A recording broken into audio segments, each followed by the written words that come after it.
Back at it again. Y'all heard what I said, Sports Entertainment Podcast. Right here with Telp. They don't want none. Since day one. Diesel D. Y'all switch on the phone. We here to talk about the NBA Playoffs. To give y'all our predictions for the first round. So we just gonna go right into it.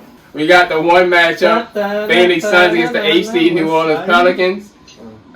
So what's y'all prediction for that? We don't know about the health status of Booker at the game 2, so status up in the air so far. This is the most tricky. This because of that injury, this series just got trickier than Minnesota and Memphis because Brandon Ingram looked damn good tonight, and I be trying to find ways to criticize him. And much of we like to point out is McCollum is like the new leader over there. Brandon Ingram showed niggas this is his team. This is my team. What y'all talking about? I give Willie Green credit. I mean, he went with Jackson Hayes because he was flowing in transition, but and you can't go wrong with Nance. But I just Valanciunas. I just feel like Valanciunas. I'm not gonna say Valanciunas works himself out of rotations with like dumb fouls, but like bro, you're too big for niggas to not even want to play you. If Ayton in the game, now I can see if Phoenix went small, you want the game plan. But the fact that Ayton's still in the game and you don't wanna play Valanciunas, that's. I don't feel like that's a Willie Green problem. I feel like that's a Valanciunas that's not showing Willie Green that he should be in the game because Larry Nance been showing, nigga, let me get these minutes up off you. So because of that, now the game being 1-1. Yeah. They stole the game in Phoenix. I don't know how long Booker gonna be out, but I don't think he plays game 3. And if Phoenix wins game 3, they win in 6. But if New Orleans wins game 3, New Orleans still loses in 7. I don't have it going to 7. I got it going to 6 either way. I still said from the beginning, I said the Suns was going to win in 6. Even if Booker don't play, I still think I got the Suns in 6. But I wouldn't be surprised if the Pelicans win. And I agree with you. I ain't disagree with you with the Valanciunas. He be getting them dumb fouls people for no reason. But to me, out of these first 2 games, that nigga been. Let me backtrack.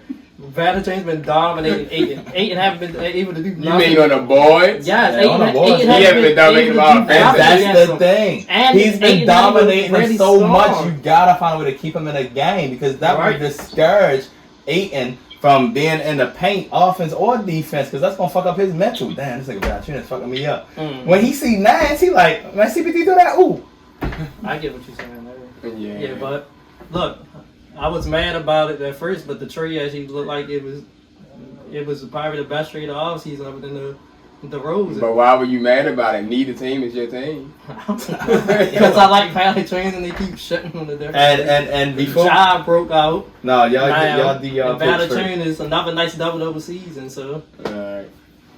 Who you guys with? If Devin Booker don't come back the next game, Phoenix still beating these niggas. I mean, I really don't see I don't know. I don't see the Pelicans winning the series, but the health of Devin Booker is definitely going to play a part because Devin Booker was cooking them niggas tonight. This nigga had 31 in the first half. And the niggas lost by 11. So, if Devin Booker would have played that whole game, I feel like they would have won. But, yeah, if Devin Booker don't come back, I still think fans going to pull it out probably in 6. But I'd go off like what Kenny was saying on Inside the NBA. Even though Devin Booker had them 31, the Pelicans were still right there. He could score all he wanted to. They wasn't stopping the Pelicans from scoring. That don't mean they was going to win if he was still playing. So I expect them to be right there.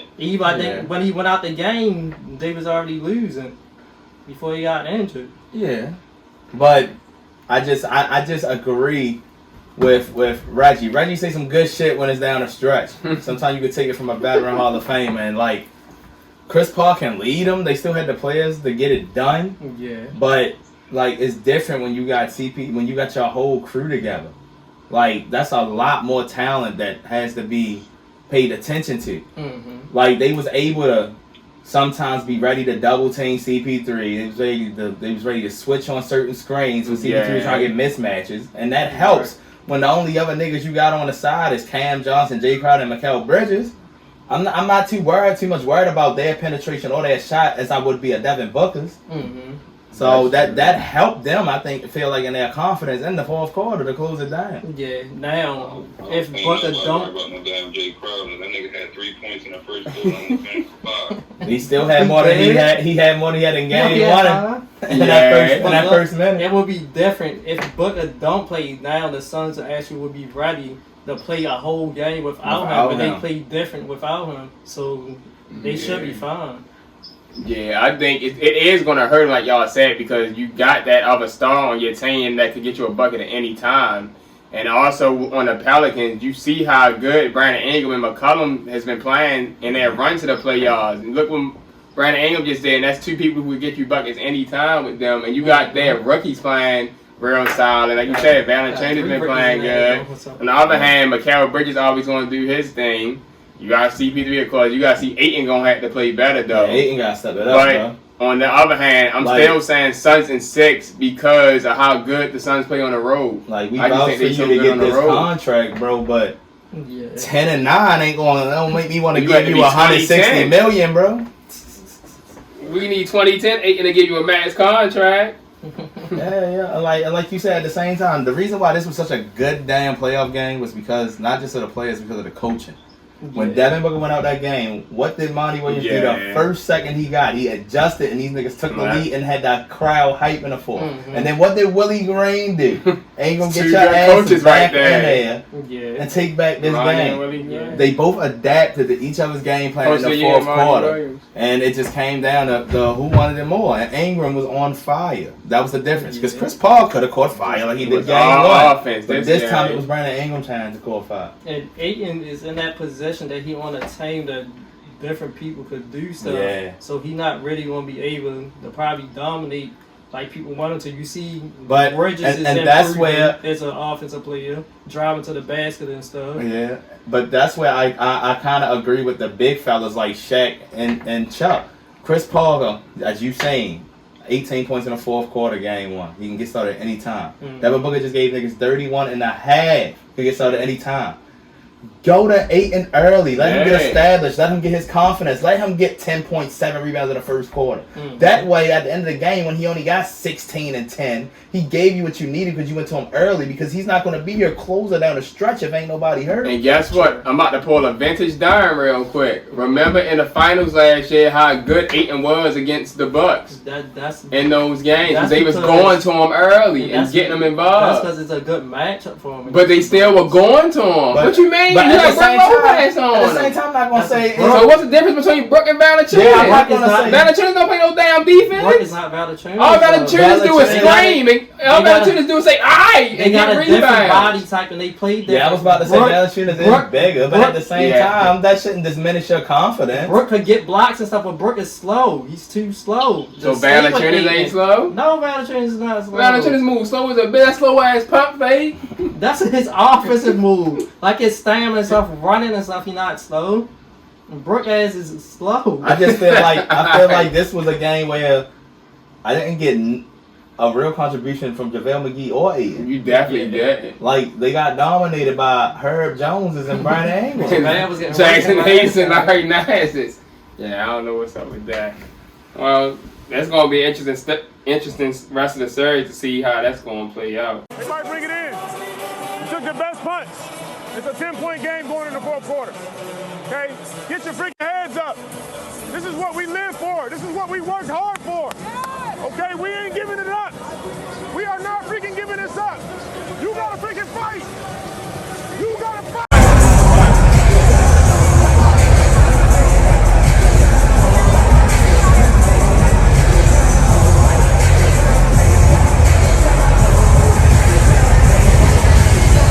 Point quarter after they had made a comeback, and he said nobody reads the room the way Chris Paul does. What did you see in the room that says this is my time? See, we was a little bit stagnant. You know, you watch these games. We had a chance to watch every playoff game before we played and see the energy in all those games and to know the way the teams don't give up, especially in the playoffs, knowing that they coached by Willie G. Got to stay the course. As soon as you let up, teams will make a run on you. Chris Shaq here, you know, to a legend like yourself, age is just a number. At what point of the game did you say, you know what, Devin, move out the way, I'm going to take over for a few minutes? I mean, Booker's our guy. He's our go-to guy. You know what I mean? And I spend most of the game setting my teammates up, trying to make sure they're going. Just because I don't shoot often doesn't mean I can't shoot. You know what I mean? So it was just a good game for us. First game after a long week off. It's a good team we played against, and we just got to get.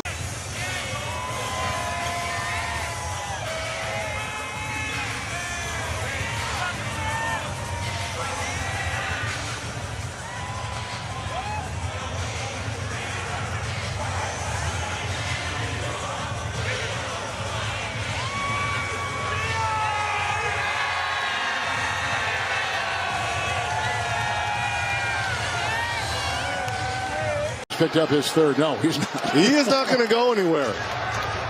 That's why it's rare you see. Now Ingram's getting involved, and Bridges has to step between them. It's rare you see a rookie defensively this ready. Last night, or the last game, Friday, they used the technical and the ejection. Thanks, Joel. Here with Brandon Ingram and a very happy C.J. McCollum, who's jamming right now. C.J., let me ask you, how would you evaluate B.I.'s performance?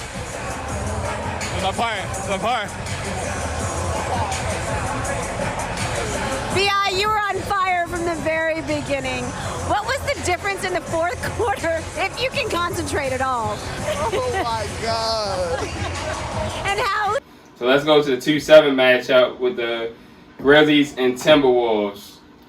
Darren got a bold prediction for that, so I'll let you go first. Shit, it ain't no bold prediction. I still got Minnesota and 6. That's it, a bold prediction. Minnesota. They 7 seed. They 7 seed. Minnesota and 6. That's it. I don't got nothing to say. I don't got nothing else to say. I mean, well, it's 1-1 now. I mean, I was giving Minnesota a game before the series even started, and I'm gonna give them one more. I'm gonna say Memphis in 6. If they let Memphis take this first home game from them, Memphis gonna go up 3-1, and they're gonna be fighting from behind.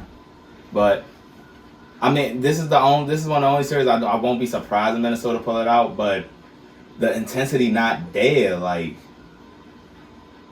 Memphis, the chemistry is so fucking pristine. Like at any given moment, anybody can do the fuck they want. Mm-hmm. And when I look at Minnesota, like Cat be under pressure, he don't play good. Atwoods, he almost slipped up today. I don't know where the ice in the D-Lo veins been at. Pat Beverly ain't got on his vodka on and all that and shit. So I mean, they got their ass whipped tonight. They came back down to earth. That's one game. Like, yeah, that's one game, but at the same time, I feel like you should have had more confidence and been more on your shit on a emotional high after that game one where everybody doubted you. Then you let Memphis come out and actually show why they supposed to be number 2 in this next game. So I feel like now the pressure is back on you after you took it. You had to make it stay. Like it would have been okay if y'all just regular lost. Y'all got blown out. Yeah. To me, the pressure is never on Minnesota ever. No, I don't think no pressure's on Memphis because Memphis is an up and coming team and nobody's really expecting them to be like, oh, Memphis is a championship team. Memphis can't lose in this first round. They had the second best record in the NBA. Yeah, but at the same time, nobody expected them because I see what both of y'all. What I'm saying is, if Memphis wins this series, they're gonna get praised. If Memphis lose this series, they still want to get praised because of how good their team is up and coming. So they're in a win-win situation either way. Whereas Minnesota, they've had this core. Now, mind you, Edwards is still fresh, but D'Lo came over and he was like, I'm not gonna say he was a replica of Wiggins. To me, he's better than Wiggins. And you still got Cat. And to me, Beasley is a good player. And I feel like the shit that Pat Beverly talked, to me, y'all should have been better than number 7 seed. I disagree with that. They didn't have this. This is really the first time them having this core. They never had Patrick Beverly. They just got Patrick Beverly. Anthony Towns was injured last year. So they didn't even have him. They was playing with, when Malik Beasley came over the trade, they was playing with really D'Lo and Malik Beasley because Anthony Edwards was injured too. So one of them was injured too. Yeah, but so this is the first time they I remember the Cat shit, but that Cat shit was phony because Cat would miss 3 games, then play a game. And they a then young miss team 2 games, play a game. I think they the second youngest team after Memphis. I don't know. Pat Bev like 35. He took up a lot of age by himself. He the oldest person on it. Oh, bad. Yeah. And then probably him and Kyle Anderson, the two oldest people on each team. You like Minnesota.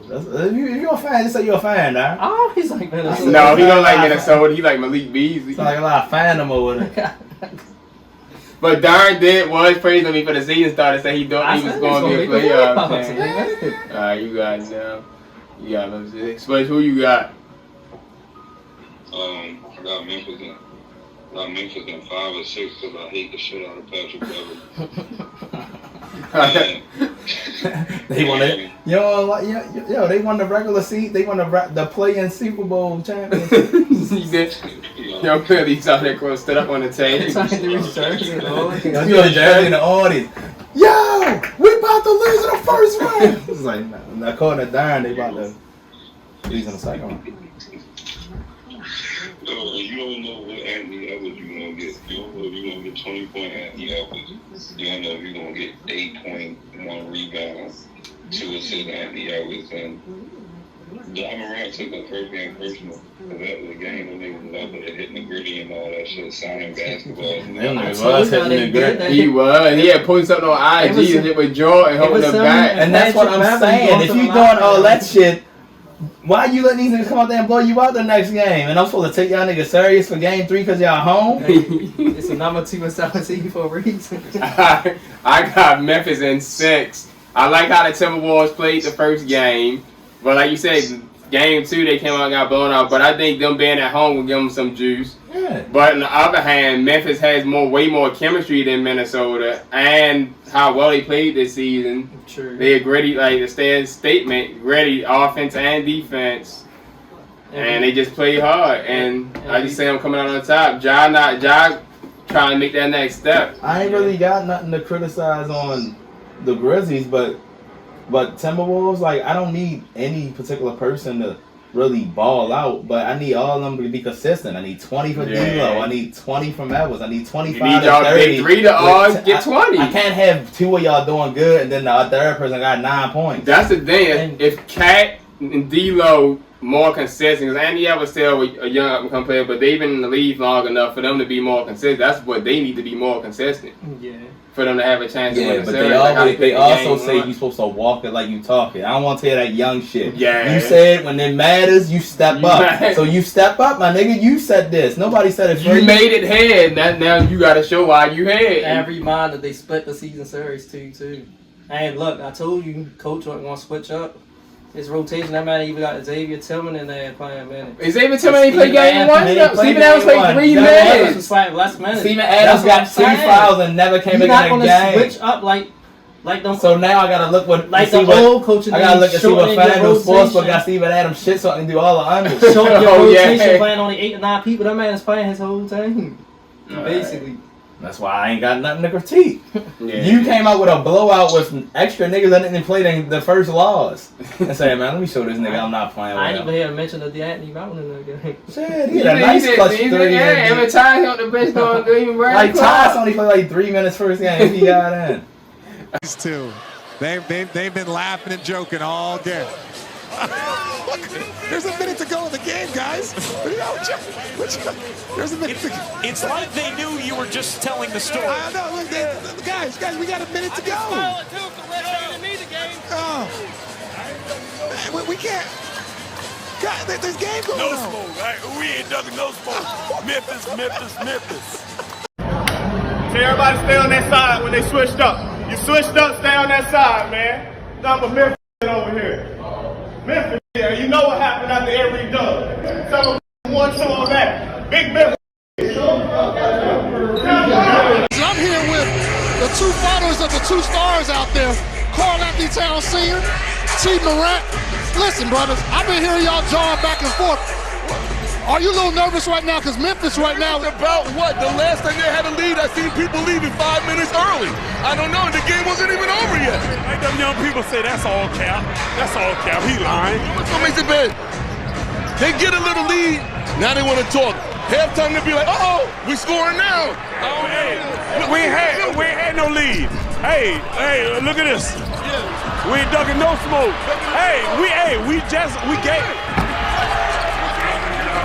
first win so y'all will feel like y'all was in the playoffs. Yeah, well, guess what? Y'all ain't never won in the playoffs, so welcome back.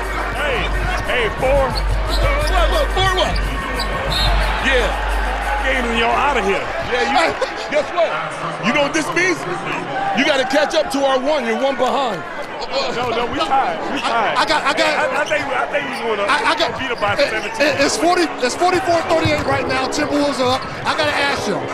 You know, betting is legal in certain states.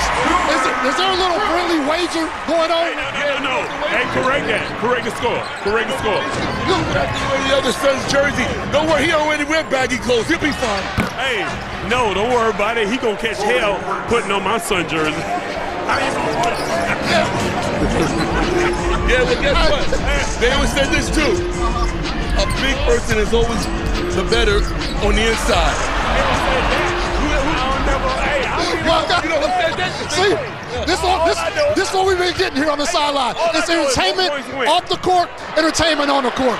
This is T. Morant. Hey, yo. This is all like the town Yo, go Wolves. All right, so we just gave y'all our predictions for the first round. Before we go, we got a couple segments that we gotta do. We gotta come on, yo. Y'all gotta say it with me. We got to come on, yo. So I got a few things that I want to include. First, even though the Pelicans looking good, but did you see how they made the playoffs? When Paul George had to miss the game. Yeah, like we all seen that shit. Like, I'm saying it. I have no problem with it. Like, you don't have no problem with it, but I look at shit. I'm a resident master conspiracy theorist, and I look at shit from bigger pictures. Why the fuck you they keep showing Zion Williamson? Windmill 360 dunks. That motherfucker's coming back in this series. And they not going to waste them 33, 34 home games they had on that schedule for national live television because of Zion Williamson. For not to show y'all motherfucker Zion Williamson this season. Guess what? For no reason at all. This whole 2022, I only seen Bale or LaVine on COVID protocols. And all of a sudden you telling me before a play-in game, Paul George got COVID. All of a sudden the play-in game. Because y'all was scared they wasn't going to beat him. Going Dragic was in COVID protocols. And then he came back right for the playoffs, though. That's because he had it a week before the playoffs. And guess what? To add this Alonzo come on, yo, he just said it. Zion Williamson is part of the come on, yo, because why are you doing 360 windmill dunks, but you not even playing in the game? Reggie Miller said it. And he got it in the play-in. If you can do those 2 dunks, you can give me 15 to 18 minutes. That's all I'm asking. And you're not going to tell me this nigga can't go up and down the court. You're not going to tell me that. But to Come me, on, even though Paul George missed the game, that was even. They've been playing with Paul George throughout the whole season, just like the Pelicans was playing without Zion the whole season. Zion didn't even play this year. So to me, it was an even thing. The Clippers ass off. Alright, and another thing I wanted to include in that, I don't even mind the play-in though, but you got a team that's 36 and 46 happen to make it over a team that's over 500 because they are one of their star players had to miss the game, which is messed up. But even with you saying that, like I said earlier, before we even started recording this episode, Zion missed the whole year. That's a big part gone. And with that, and Ingram even was missing time when he made the trade for McCollum. You right, but guess Ingram was out. Guess who missed the whole season who's way better than them? Kawhi Leonard. I'm not talking about Kawhi. You talking about the Pelicans. Why they 36 and 46? That was why. But at the same time, the backup tout, even though they wasn't the subject, these niggas were 500 without Kawhi and without Paul George had the season. Paul George at least came back and played. Yeah, that was one nigga. You still had niggas over on the Pelicans for them to be 10 out of 500, not be the player. And the Clippers had one of the best teams overall with them 2 playing. No, they didn't. They go play. Who playing? With Kawhi and Paul George, they basically probably had one of the top 3 teams. And even without them, the 2, hey, got that. They still have a good team. They was 42 and 40. Because they got a decent team and Tyler a good coach. But it's that one game they lost. Exactly. One game. I forgot. If it was a series, they probably would have won, but. Alright. Last come on, yo, that might go on the whole series. Kyrie in the Boston Celtics fans. Because these fans, they going to get away with anything. And y'all saying that Kyrie just got fined $50,000 for what he was doing, putting the middle fingers and stuff. But you can't find me. But these niggas had to come back from the next game. Bitch, we both was doing shit. So I get fined because I make money? What the fuck kind of shit is that? Fans they gotta start putting out fans getting fined at some point. Because if the fans can do what they want to these players, but the players can't do what they want. Yeah. Like, you can't do that. Since you said that, I got another A. Come on, yo, or it could be something else, whatever. Why 2 games during these playoffs I ain't playing and something happened at the Timberwolves game? Oh, with the protest. The protest, and then they glued her face to the... So then somebody threw some flyers on the court. In game 1. What the fuck is going on in Minnesota that they hate Minnesota? Well, it wasn't in Minnesota. It was in Memphis, but somebody threw flyers on the court. That's 2 games Minnesota been played on TV. Come on, yo. What's going on? Hey, what the hell going on? Alright.